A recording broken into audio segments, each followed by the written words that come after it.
everyone. Welcome to the Take a Pause COVID Self-Care Series. This is Jill Miller. I'm the headmistress of the Finishing School for Modern Women, and I have a very special guest with us tonight. Dr. Carol Hammon-Paulson is with us, and she is well, you know what? I'll just let her tell you about herself. So welcome, Carol. Thank you so much for being with us here tonight. Thank you, Jill. I am delighted to be here. I am so excited to be able to do something with you. And also, this is such an important topic to be able to talk about how we take care of ourselves in these difficult times that we're going through. And that's been pretty much what I've dedicated my life to, is working with people around mental health issues. I've done that through the medical profession and nursing, and then in clinical psychology and in private practice right now. So I have the privilege of working with people to help them find out how to reach their goals and how to work with the things that life throws them. Very good. So what is it? Why is mental health your passion?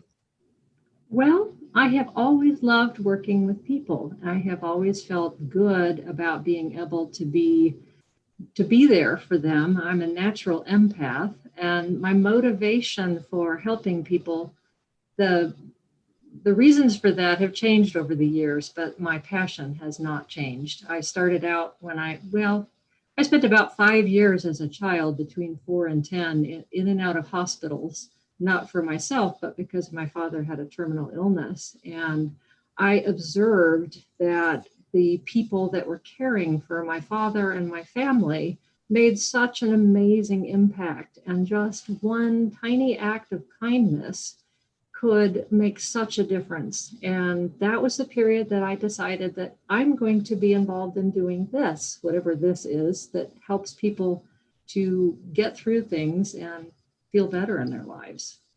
And over the years, I'm sorry, go ahead. I'm sorry. Isn't it amazing how one little single kind act can make such a big difference? It's huge. You know, you think about the things that make an impact on you. And when you're having a hard time and you're flustered and frustrated and somebody is kind, a service person maybe comes up and is friendly and sweet to you, and it just completely changes your demeanor, because you realize, oh, wait a minute, I don't need to stress so much about that. Let's just deal with business here. So it does make an impact. So your passion has changed through years. What are you passionate about right now with how you're helping people with mental health? Well, I've gone through a lot of different areas of specialty as I've gone through my career. I've been a nurse and a psychologist for almost 40 years now, which blows my mind. And so I've gone through working with children and families, done a lot of work with people who are going through medical problems, who are learning how to cope, learning how to care for their bodies. And then as I've gone further in my life, I've gotten much more interested in the spiritual aspects and the resources that our spirituality brings to our healing process. Mm-hmm. So I feel like an interdisciplinary team sometimes. I'm passionate about learning, so I just keep learning. And one of my incredible passions is I work with horses. I do equine assisted therapy, and they are such a joy to work with. I feel like they're therapy for me, but I get to share them with my clients. So it keeps growing because I'm interested in lots of things and I keep learning new things. And I don't think that will ever stop as long as I'm alive. I hope. We have a saying at the finishing school, not because we need finishing, but because we're never finished. And I think lifelong learning is really, really important in what we're doing. I'm really intrigued by the equine, help me say it. Equine assisted therapy. Thank you. I'm really intrigued with that. Can you just give us a little bit more information? Well, horses are incredible empaths, and they pick up on our emotions, and they literally can give us feedback about what's going on inside of us. They seem to always be able to pick up on that, and they for whatever reason, will give feedback in the most unusual of ways. If somebody is not dealing with their feelings, or they get angry and they don't want to say it, they're trying to hide it. Sometimes the horse will just walk up and turn around and turn his back on the person to let them know that you're just not being congruent, and I'm just not gonna engage with you. So that kind of message gives that feedback that the person can hear, because it's coming from an animal, and there's no malice in giving that kind of feedback. It's really just about, hey, what's going on with you? You don't feel safe to me right now because you're incongruent. So working with horses has been a blessing for me. They've taught me so many things about life. They respond to things a lot like humans. And so we can learn from them, and they can learn from us, I believe. Before we went on, we were talking about how animals have helped us through COVID. And I just think it's so interesting, the power that they have to really help us, and their insights into us. They know all of our secrets. They know everything about us, and they love us anyway. Don't you wish that everybody could be a little bit more like that? Sometimes that would be nice.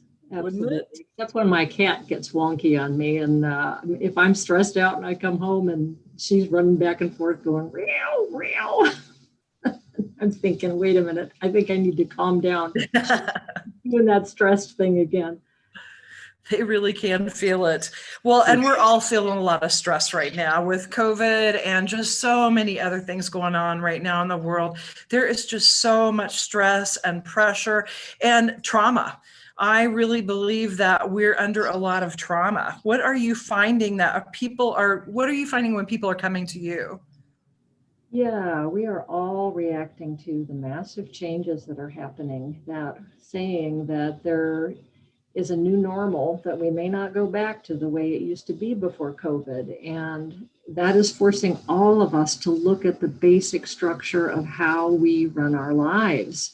It's also pushing us in such profound ways to look at our value systems. And many of the things in the news are making us look at what is actually real here. And that's one of the things we do to cope, is we figure out what our values are, and then when we can act in congruence with that, then that sometimes helps us to settle down. That's where we need communities and friends and family to help us sort things out, so that we can live true to our values. It really does help to get that feedback from people around us. It does. And that is one of the things that I'm seeing with a lot of my clients, is that with the need to quarantine or to socially stay distant, it is a lot more stressful. People have literally become afraid of other people, because who knows who's walking around with that virus. And so I've noticed when I go to the grocery store, people kind of do the wide berth around each other, and I get it why they're doing that, but it also has a psychological effect on us. And for those who are vulnerable to feeling rejected or feeling isolated or alone or abandoned, that can be an overwhelming experience, and that can cause some genuine symptoms of anxiety or depression. And we have seen a lot more of that during COVID, because I think we're all struggling and having to find new ways to cope. Yeah, absolutely.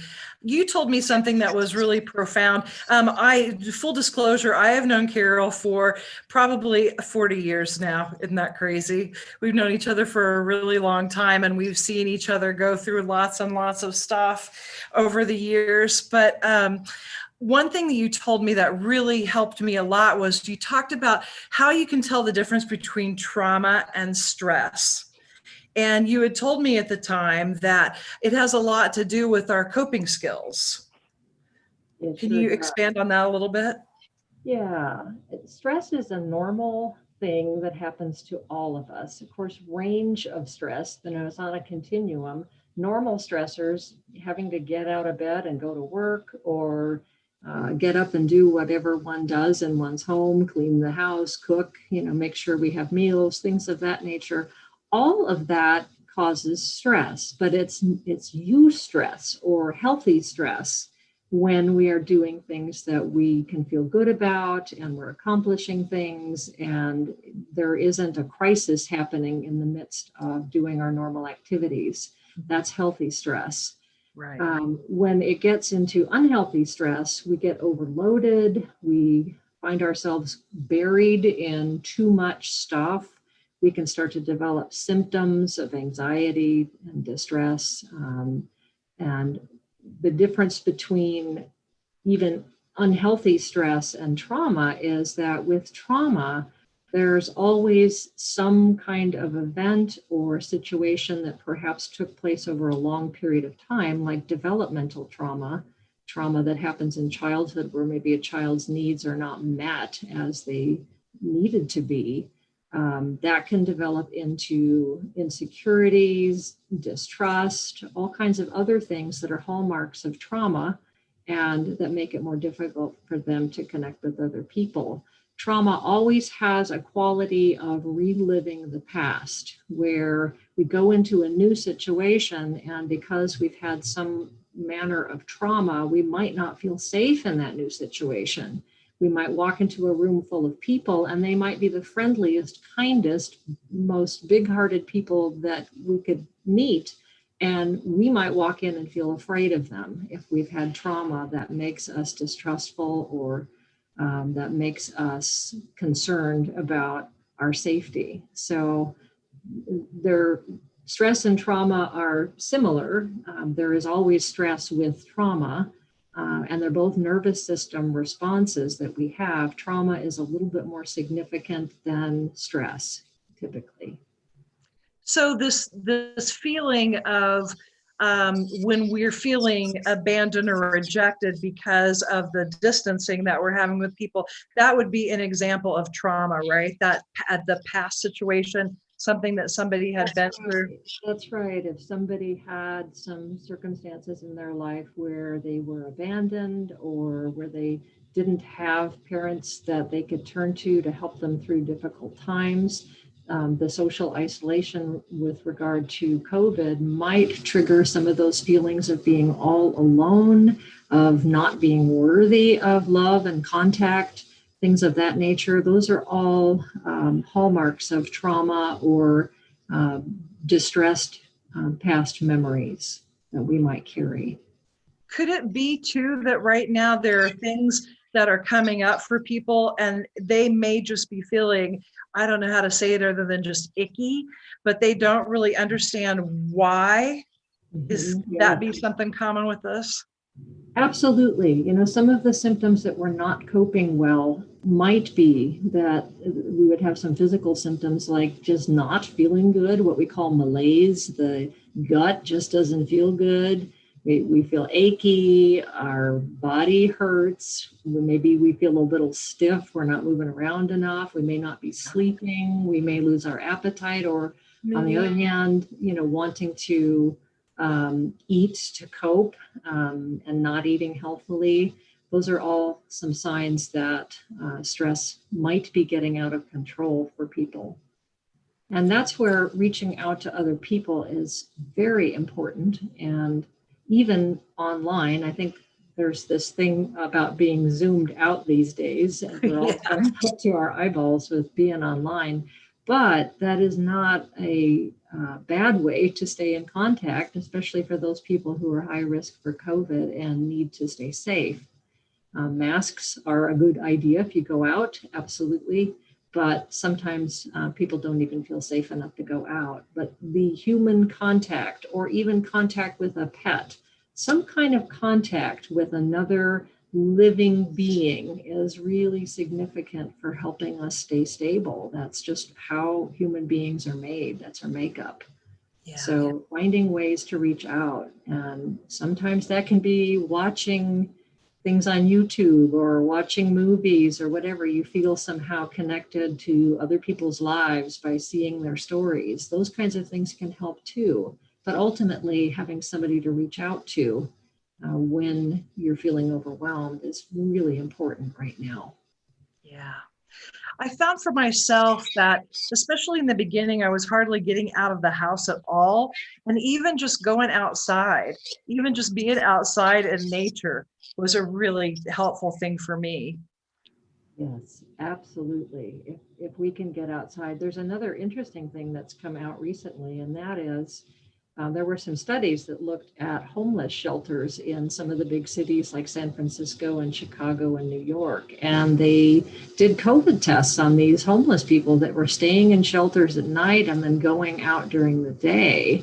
And 40% of them tested positive for COVID, but not a single one of them had symptoms. And what they hypothesized was that because they were getting sun, because they were outdoors, they were getting more vitamin D. And that is, of course, something that helps the immune system to be more healthy. So getting outside isn't just for our comfort, it's actually for our immune system health. So it's really important to do that periodically in safe ways with social distancing, but nature is a profound way to feel connected to something larger than ourselves. It can be a spiritual connection. It can be just a comforting thing for us to do. And if you've got an animal to take out for a walk, a great thing to go out and take your dog. Well, you can take your cat, but they're not as easy to take for a walk.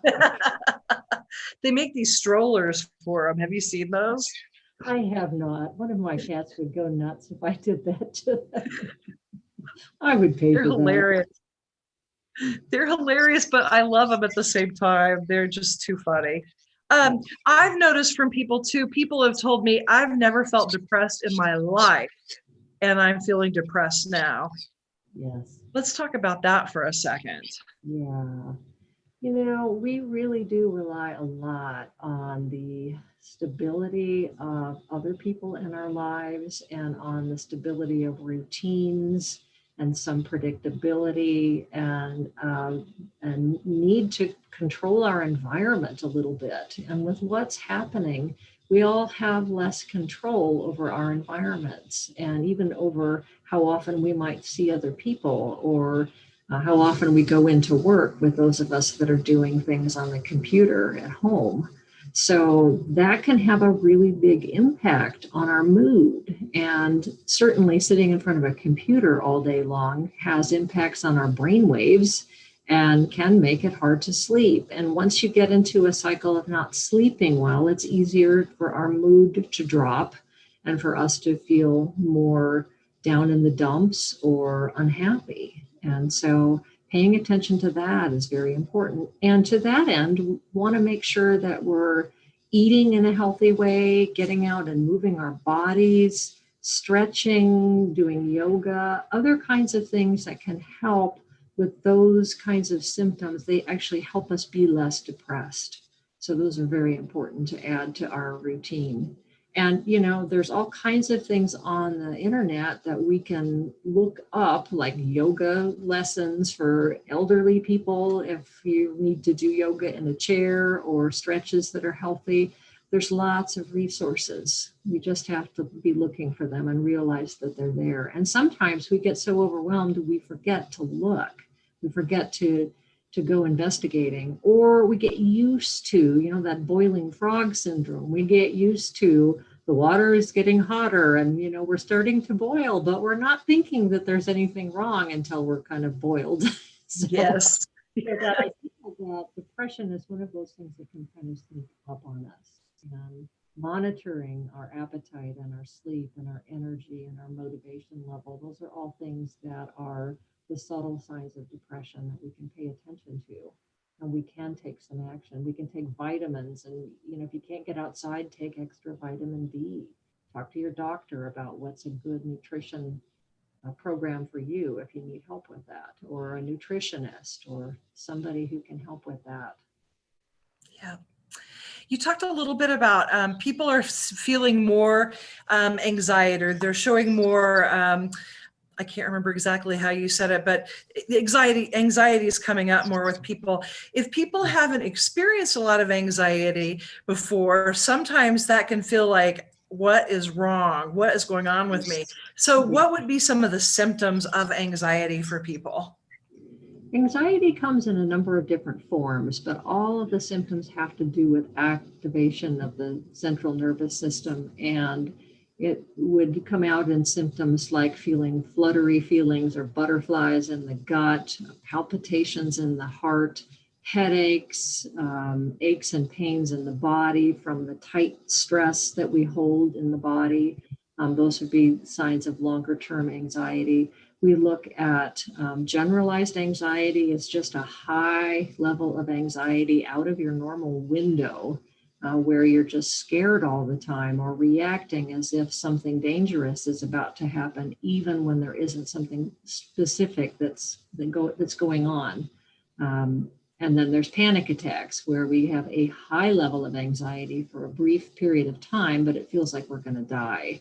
Panic attacks can be pretty scary and overwhelming. And those are things that you probably want to call your doctor, maybe get in and either get on some medication or learn some tools. I teach a lot of tools for working with anxiety. The biggest one is breathing, taking slow, deep diaphragmatic breaths, where you take a big, deep breath and then you breathe out.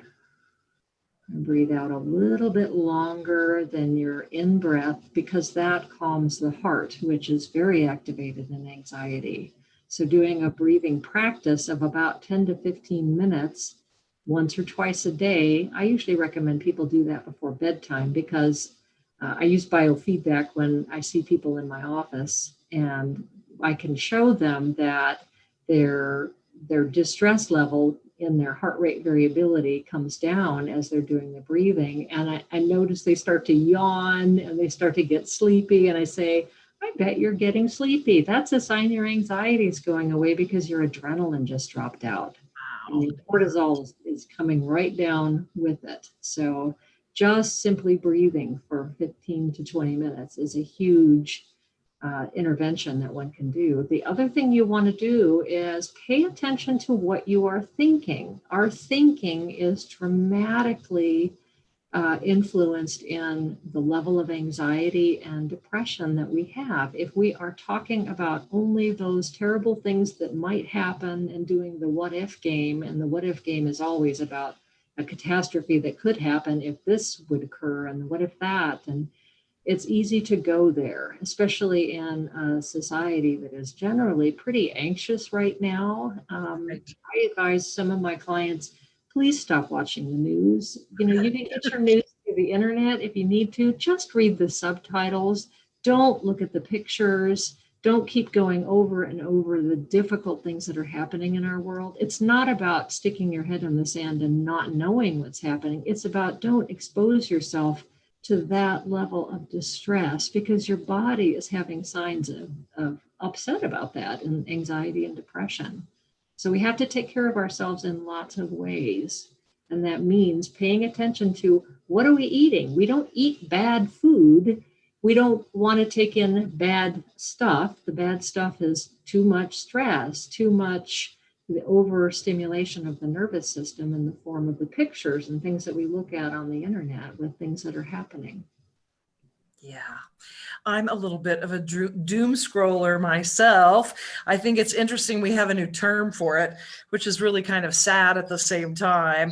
But yeah, I think just constantly paying attention to all the negative stuff that's going on around us is not going to help with stress and anxiety. And yeah.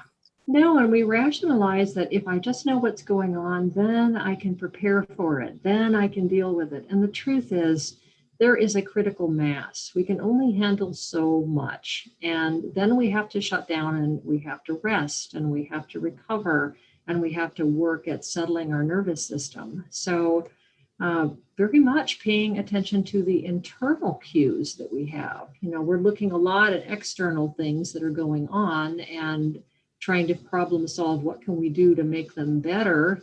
But we also have to look at the internal things that are going on. And if we are telling ourselves, oh no, I'm not safe, everything is going to go to heck in a handbasket, those are the kinds of things that can keep us constantly stirred up and can ultimately lead in anxiety disorders or depression or other things that aren't pleasant. So try to focus on things that can help calm, listen to calming music, read poetry or books that are calming to you.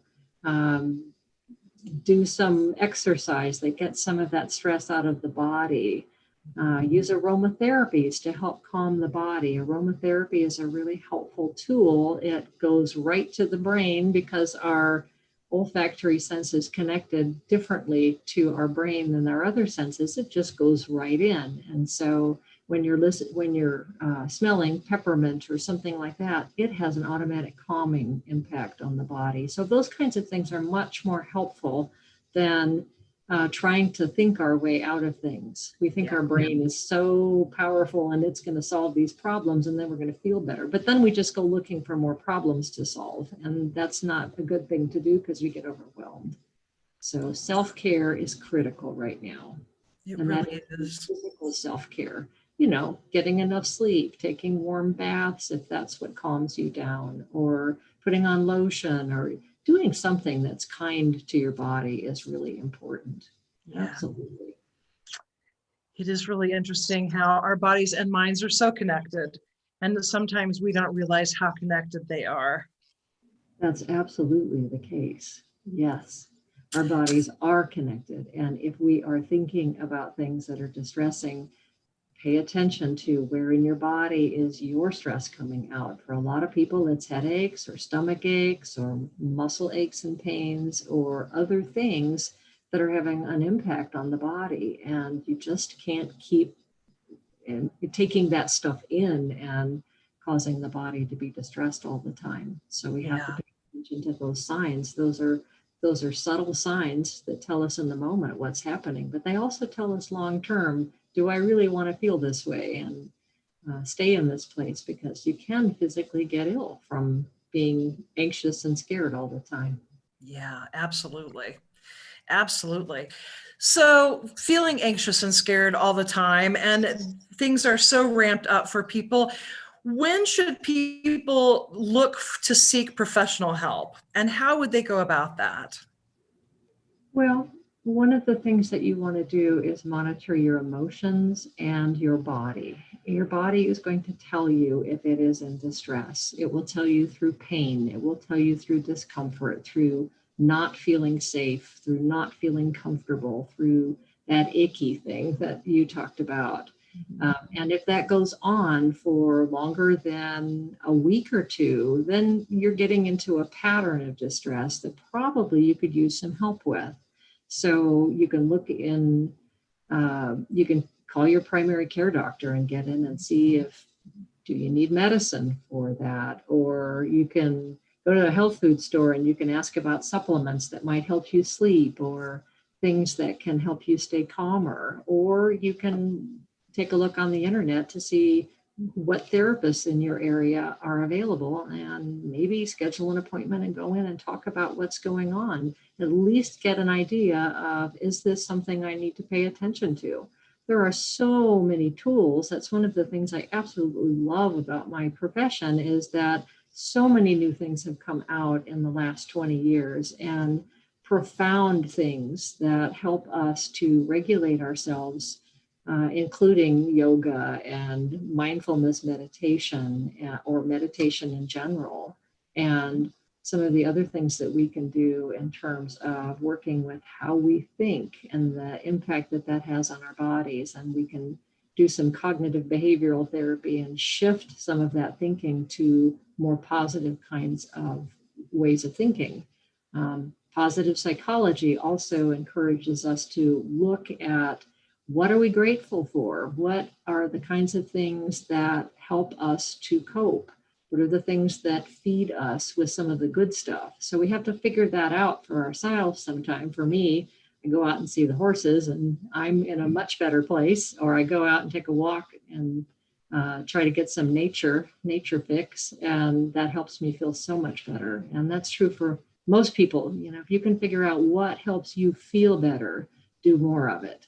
The key is, when we focus on things that are upsetting to us and we hyper focus on things that are upsetting to us, we are going to get sick. Meaning sick-hearted, feeling sick in our bodies. That doesn't mean we're going to get a disease, but if we keep it up for a long time, it's quite possible we might.